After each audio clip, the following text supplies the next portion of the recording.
My wife picked her family over me after they gave her an ultimatum, us or him. I refused to pay for their crypto plan, so I took her at her word. She looked me dead in the eye and said, "I choose them." Just 2 words, but they obliterated my entire world and set in motion a chain of events I never saw coming. The air in our living room, usually so warm and familiar, suddenly felt thick with betrayal. It was the final, devastating move in a game I hadn't even realized I was playing. In that moment, I wasn't even shocked as much as I was profoundly done. It felt like the culmination of weeks of manipulation happening right under my nose.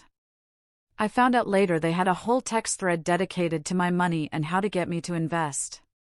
But at the time, all I saw was Clara, my wife of 4 years, picking her parents and siblings over our marriage like it was nothing. I'm 35, and until this whole mess, I honestly thought we had one of those stable, low-drama relationships people envied. We had our routines, shared hobbies, separate friend groups that genuinely got along, and what I thought were crystal clear agreements about finances and boundaries. From day one, we decided to keep our money separate. We both worked, and we both came into the marriage with our own savings and debts. Before I even met Clara, I had $85,000 saved, built slowly through years of overtime, living in cheap apartments, and saying a hard no to trips I couldn't afford. That money was my foundation, my future. I planned to use it either as a down payment on a house or to finally start a small business. Clara, back when she was my fiancée, knew about these savings in general terms, and we explicitly agreed it would remain mine, premarital money. For the first few years, it was a total non-issue. We split rent fairly based on income, covered bills without any drama, and if one of us was ever short, the other picked up the slack, no questions asked. Things really started to shift when her brother, Leo, discovered cryptocurrency. He got lucky on one of his first trades, turning a few thousand into about 15 grand during a bull run. Overnight, he went from the guy who bounced between jobs to the finance guru of the family, constantly sending everyone articles he barely understood and talking like he'd unlocked some secret rich people didn't want ordinary folks to know. At first, it was just annoying background noise at family dinners. Then he announced his big idea, a family investment pool. Everyone would chip in, he'd manage it in crypto, and they'd all grow together. His parents, Brenda and Paul, bought in. His sister, Chloe, threw money in. A couple of cousins followed. Suddenly, this wasn't just his hobby, it was a family project. I said no immediately, but politely. I told him I wasn't comfortable gambling money I couldn't afford to lose. I preferred boring, stable investments over chasing quick wins. He just brushed me off and kept pushing. What I didn't know was that Clara had told them the exact amount I had saved. Not he has some savings, but he has $85,000. That number instantly transformed me from a family member with boundaries into a walking bag of cash they hadn't convinced yet. The pressure started small. Jokes about me being afraid of success. Comments about how real men take risks. Little digs from Leo and Chloe about me being too cautious. I brushed it off, repeated my no, and assumed Clara had my back the way I would have had hers. I was wrong. The night everything blew up, Clara told me her family wanted to come over to talk about something important. I figured it was some family news, maybe health issues or plans for a holiday. Instead, I walked into my own apartment and saw Brenda, Paul, Leo, and Chloe sitting in the living room in this weird, staged way, like I'd walked into a meeting I hadn't agreed to attend. Leo immediately launched into a full presentation about how well the family pool was doing and how now was the perfect time for me to do the right thing and put in a big chunk so they could scale. I told him again that I wasn't interested, that my savings were for a house or a business, not for speculative gambling. He smirked and said something like, "Man, you really don't get it." But I kept my voice calm. Then Brenda started crying, not just tearing up, but full-blown tears about how real husbands share everything with their wives, and how I was keeping Clara from her family's future. Paul jumped in, asking if I even trusted Clara, asking if I saw myself as part of their family or just some outsider renting space in her life. The entire time, Clara sat there on the couch, silent, staring at the floor, not once telling them to back off or saying, "Hey, this isn't okay." That hurt more than anything they said. I tried to stay steady. I explained one more time that my decision wasn't about trust or love. It was about risk, planning, and the simple fact that I wasn't comfortable putting my entire safety net into something I didn't believe in. Leo called me a coward. Chloe said I was holding Clara back from a better life. Brenda cried louder. Paul's face hardened. Then he turned to Clara and said the line that detonated everything, make him choose us or him. The room went dead quiet. Clara looked at me, then at them, then back at me. There was this long, agonizing few seconds where I honestly thought she'd finally speak up for our marriage or at least say the whole thing had gone too far. Instead, she took a slow breath and said, I choose them. Like it was the most natural thing in the world. No apology, no hesitation after that breath. No, I'm sorry. In her eyes, just a clear choice. The silence afterward was heavier than the argument that led up to it. Her family looked almost surprised she'd actually said it out loud. I stood up, looked at her, and said, understood. That was it. No yelling, no big speech, just a line and a decision. They all started talking at once, trying to justify, to explain, to spin it. But I was already done. I walked to our bedroom, closed the door, sat on the edge of the bed, and let the shock settle just long enough to move past wanting to react and into wanting to act. Then I pulled out my phone and started looking up divorce attorneys in the area. I found one with great reviews who offered after-hours consultations, sent a short email summarizing what had just happened, and got a reply 20 minutes later with a time slot that same night. While Clara and her family were still in the living room talking in low voices, I climbed out the bedroom window. Easy, since we were on the first floor. I got in my car and drove to a coffee shop parking lot to talk to the attorney over the phone. I told him everything, the separate finances, the premarital savings, the coordinated pressure, the ultimatum, her choice. He listened, asked a few pointed questions, and then laid it out simply. Because we had no kids, separate finances, and a clear division of property, the divorce could be straightforward if I moved quickly and didn't waver. He emailed me a retainer agreement while we were on the call. I signed it on my phone right there in the car and told him to start whatever he needed to start first thing Monday morning. When I got back home later that night, her family was gone, and Clara was asleep in bed, or at least pretending to be. I didn't wake her. I packed a bag with enough clothes for a week, grabbed my important documents from the safe, and left before sunrise to check into a cheap hotel. Monday morning, I met Mr. Davies in person, signed the official paperwork, and by that evening, Clara had been listed as the respondent in a divorce filing she didn't even know existed yet. Over the next 2 days, while she was at work, I hired movers to clear out everything that was clearly mine. My furniture, my electronics, my clothes, my personal items.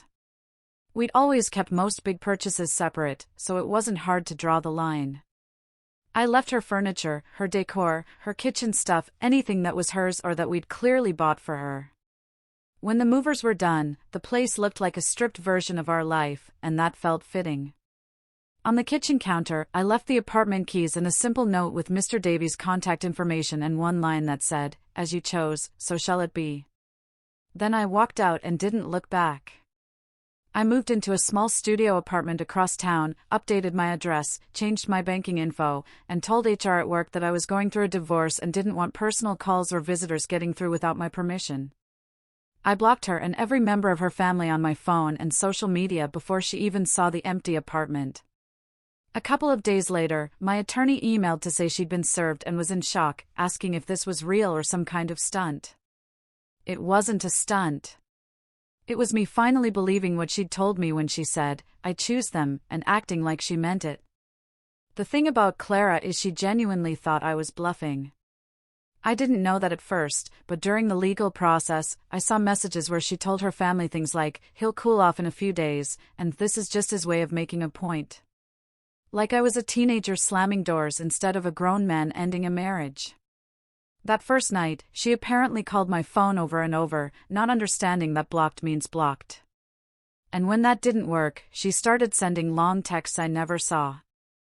Her family was just as sure I'd come crawling back. Leo told everyone I'd realize how dumb I was being and come around ready to invest once I'd gotten it out of my system.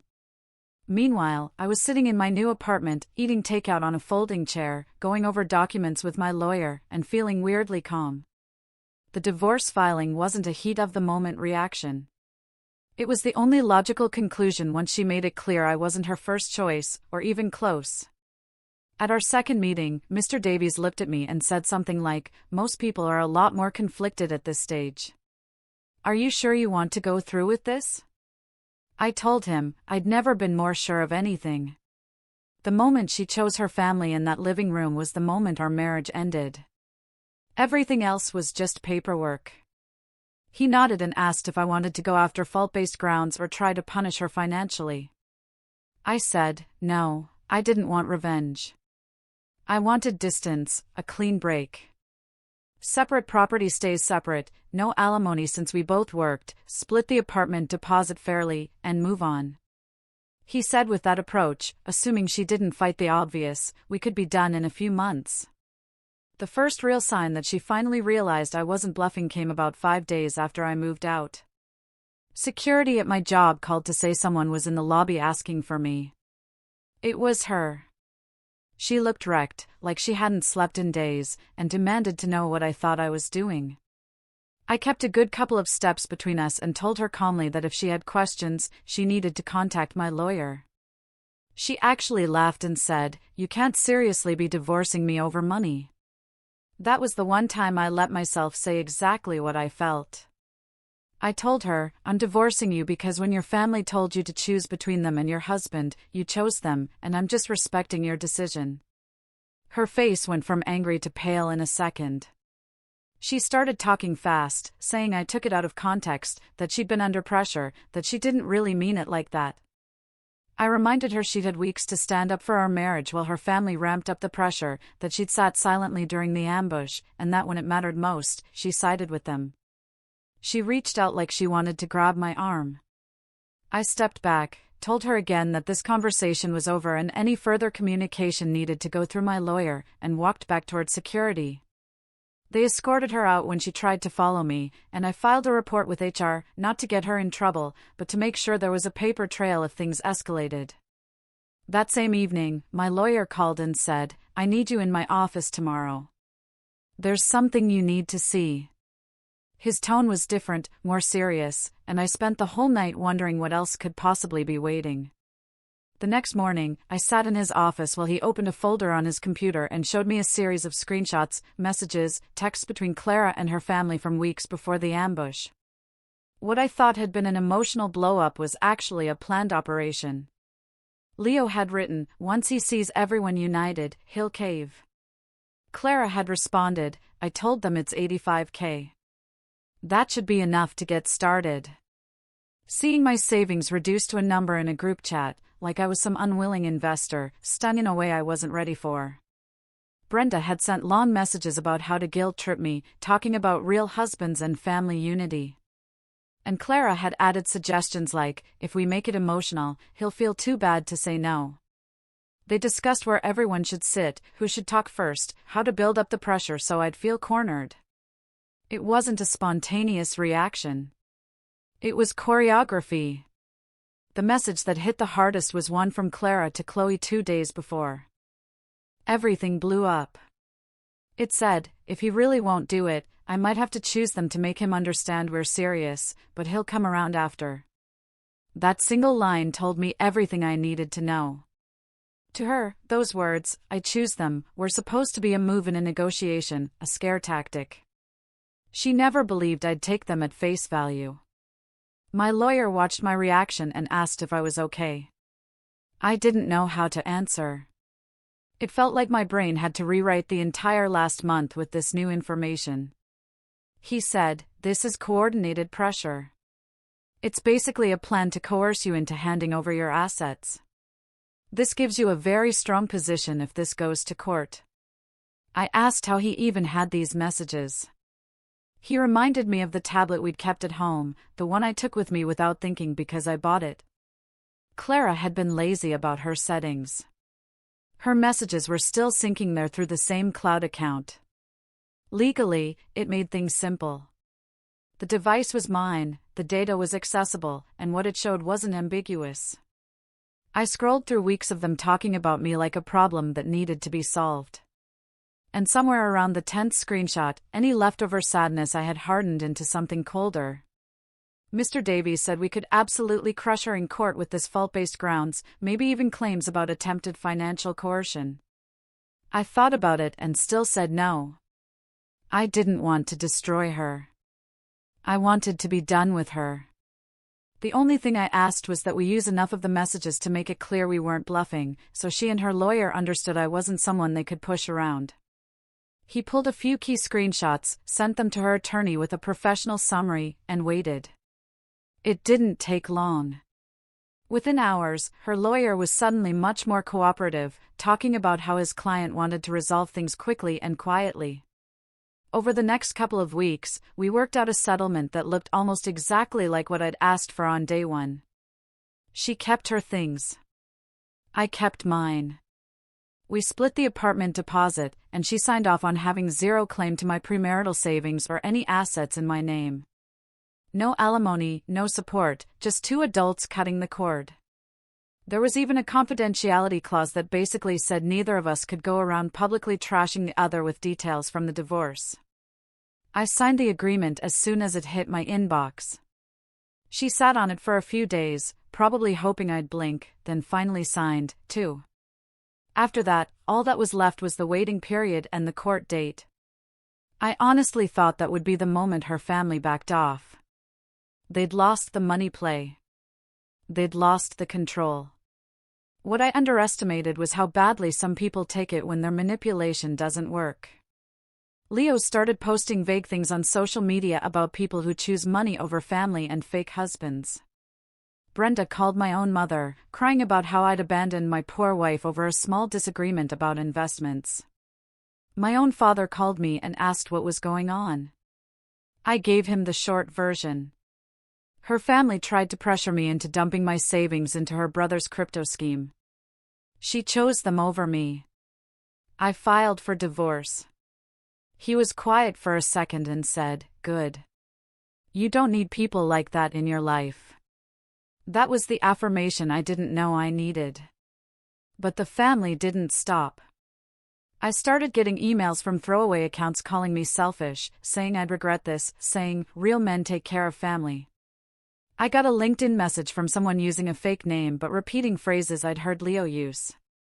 I even got a letter at my new address that was nothing but guilt and insults. I forwarded everything to Mr. Davies and kept blocking, staying completely silent.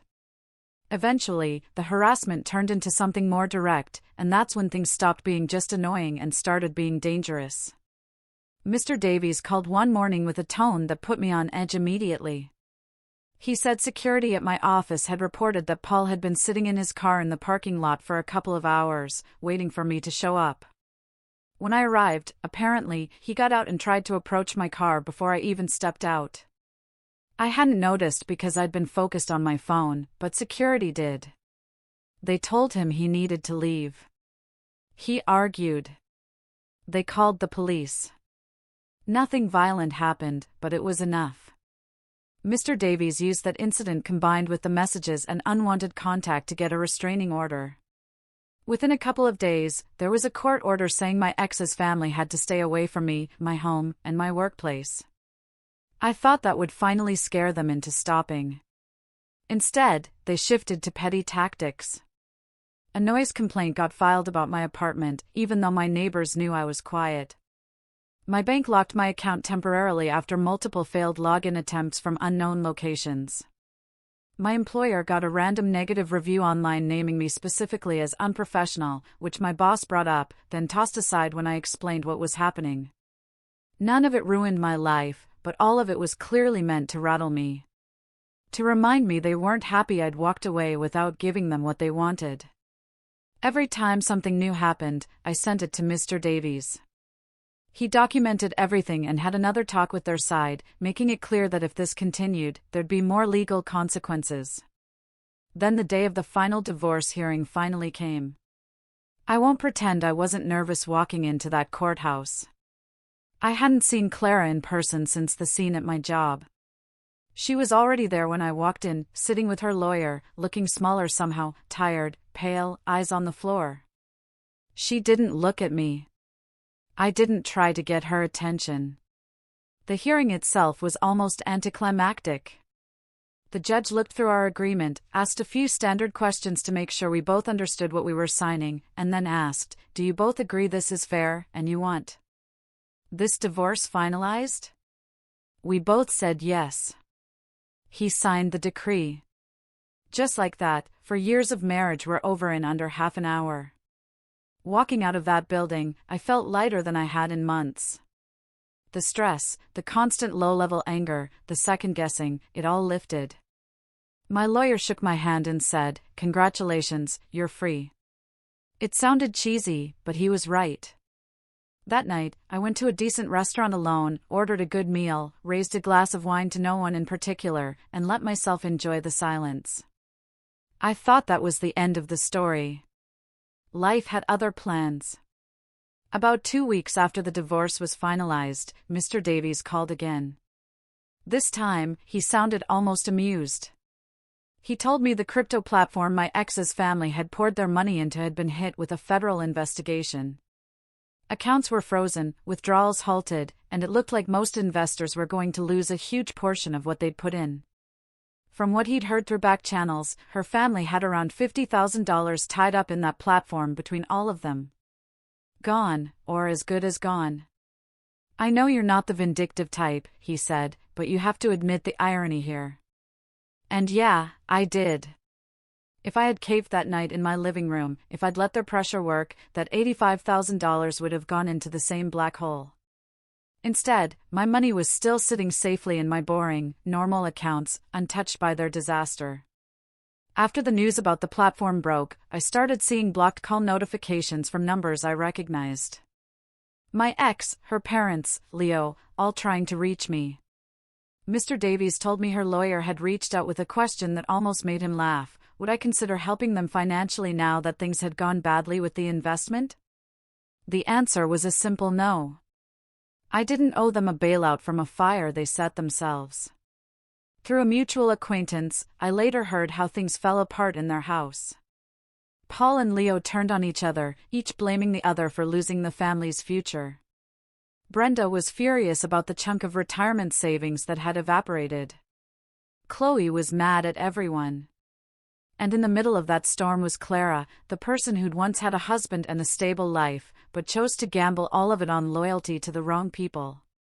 The acquaintance asked if I felt bad for her. I told them the truth. I felt nothing. Not hatred, not joy, just distance. She'd made her choices as an adult. The consequences were hers, not mine. About 3 months after the divorce was finalized, a letter showed up at my new place, forwarded from my old address. 5 pages, handwritten. The return name was hers. I almost tossed it without opening it, but curiosity won. It was exactly what you'd expect. Apologies for everything. Claimed she'd finally seen how toxic her family was. Statements that losing the marriage was the worst thing that had ever happened to her. Regret for saying, "I choose them." A plea to talk, to maybe start over. I read it once all the way through, then again more slowly. There were parts that felt honest and parts that felt like someone trying to rewrite history in a way that made them look less cruel and more confused. But none of it changed the simple, central fact. When it mattered, she chose. And I believed her. I folded the pages, walked over to my paper shredder, and fed the letter in until it was just strips. No dramatic gesture, no anger, just a quiet decision to keep her in my past where she belonged. Life after all of this turned out better than I expected. I got a promotion at work, started taking better care of my health, picked up hobbies I'd dropped, and eventually adopted a rescue dog that became my little shadow. My apartment wasn't big or fancy, but it was peaceful. There was no yelling, no manipulation, no one trying to calculate how to get to my bank account. My $85,000 stayed exactly where it had been through this whole mess, quietly growing instead of disappearing into someone else's vision. Every now and then, someone who knows the story asks if I regret how decisively I walked away. If I ever wonder if I should have given her another chance, or tried counseling, or waited for her to come around. The answer is no. When someone looks at you in the middle of a crisis and says, "I choose them," believe them. When they show you that your place in their life is negotiable, treat that as a final answer, not a starting point for debate. My wife chose her family over me. I said, understood. Everything that followed, the divorce, the fallout, the crypto collapse, the letter, was just the universe running the math on that moment. I didn't need to get revenge. I didn't need some big dramatic showdown. All I needed to do was quietly remove myself from the equation and let their choices catch up with them. And they did. Do you think I was wrong to believe her choice and walk away so definitively?